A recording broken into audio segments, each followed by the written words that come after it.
다사다난했던 올해도 이제 며칠 남지 않았습니다. 7시 뉴스 제주에선 제주 곳곳을 발로 뛴 기자들과 함께 올 한 해 제주를 돌아보고 미래를 내다보는 시간을 마련했습니다. 오늘은 강인희 기자가 나왔습니다. 어서 오십시오.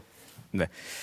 자, 강인희 기자는 올 한 해 주로 제주도 정책과 관련한 취재를 해오셨는데 어떤 게 가장 기억에 남으세요? 예, 올해야말로 이 원희룡 전 지사의 퇴임에서부터 또 코로나19 장기화, 제2공항 사업 등 각종 현안으로 가득했죠. 크게 보면 제2공항과 관련해서는 제주도의 갈등 해결 노력이 아쉽기만 했고요.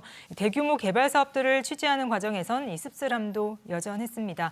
도민의 소통과 또 제주다움을 위해서 가야 할 길이 멀다는 것을 더욱 느낀 해라고 할 수 있겠습니다. 네, 아무래도 제2공항이 취재의 가장 큰 부분을 차지했을 텐데 최근에 국토부 관계자와 통화도 했고 또 구만섭 제주도지사 권한대행도 송년 기자회견에서 제2공항을 언급하지 않았습니까? 네. 이 부분을 좀 짚고 넘어가 볼까요? 네, 맞습니다. 올해 초만 해도 이 제2공항에 대해 도민 의견을 묻는 여론조사를 하기로 해서 갈등 해결의 실마리가 보이는 듯 했는데요. 지금은 이 6년 넘게 이어지는 제2공항 사업이 사실상 안개 속이라고 할 수 있겠습니다.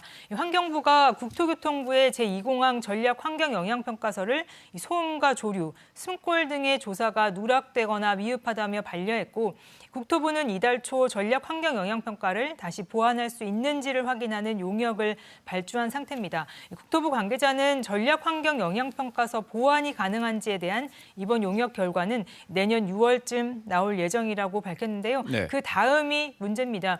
보완이 가능하다는 결과가 나올 경우 전략 환경 영향 평가서 제출과 함께 제2공항 사업 추진 절차가 다시 시작되는 셈인데요.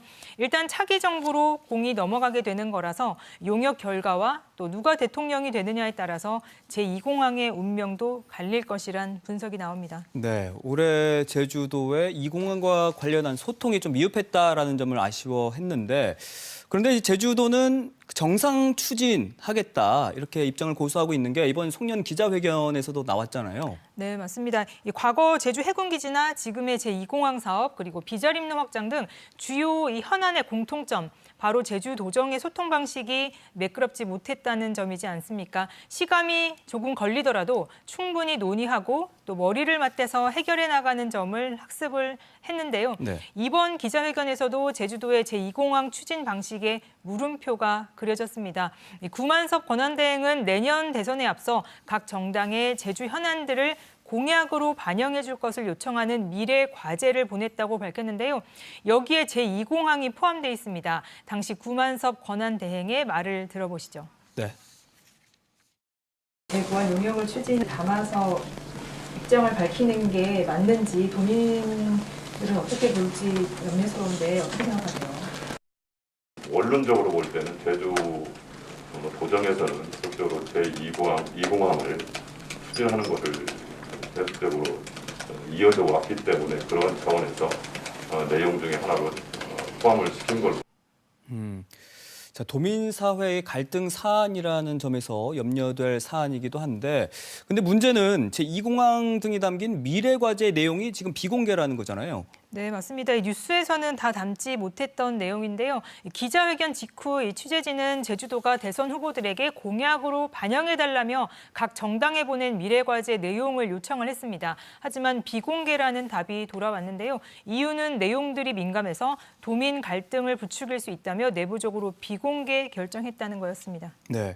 자, 그럼 이런 제2공항과 같은 찬반 갈등 현안에 제주도의 이런 정상 추진 입장을 고수하는 것에 대해서 전문가들은 어떻게 분석하고 있던가요? 네, 저희도 2월 도민 찬반 여론조사 이후에 이 전문가와 각계 관계자들에게 자문을 얻고 또 다각도로 취재를 하고 있는데요.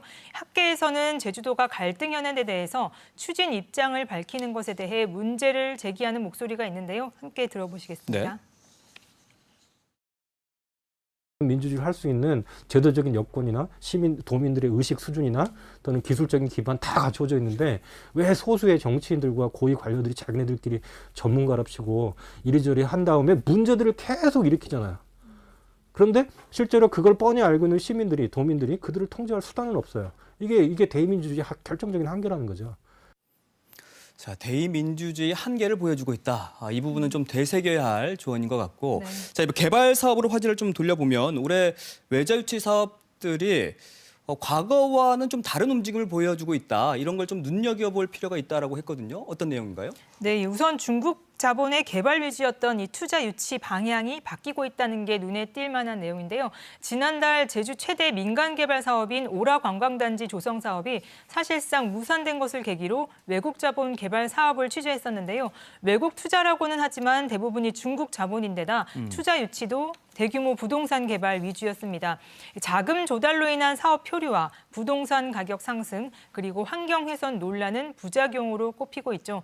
최근 담당 공무원들도 취재를 해보니 오라 관광단지는 앞으로 추진 방향 그리고 20년째 표류하고 있는 2호 유원지 등은 개발 사업이 정상 추진이 될지를 중국 사업자 측에 직접 확인하며 표류할 경우에 어떻게 할지를 고민하고 있는 모습이었는데요.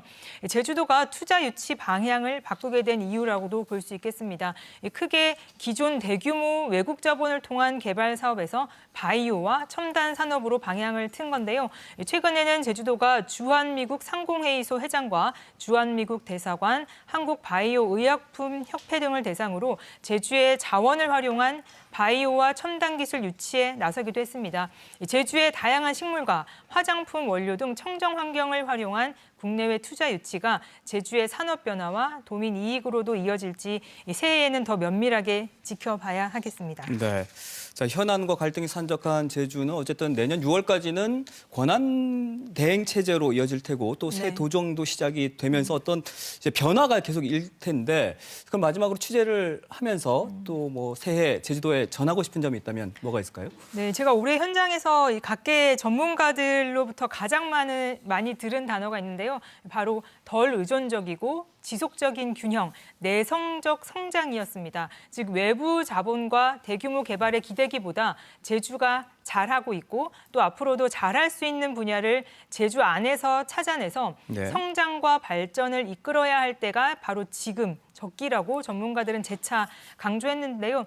단순히 경제 용어 같지만 제2공항 사업과 제3차 국제자유도시 종합계획안 그리고 부동산 위주의 대규모 개발 등 어찌 보면 제주가 떠안은 현안들을 해결할 새해의 열쇠말이 아닐까 하는 생각을 해봅니다. 네, 내생적 성장. 네, 오늘 이야기 여기까지 듣겠습니다. 고맙습니다.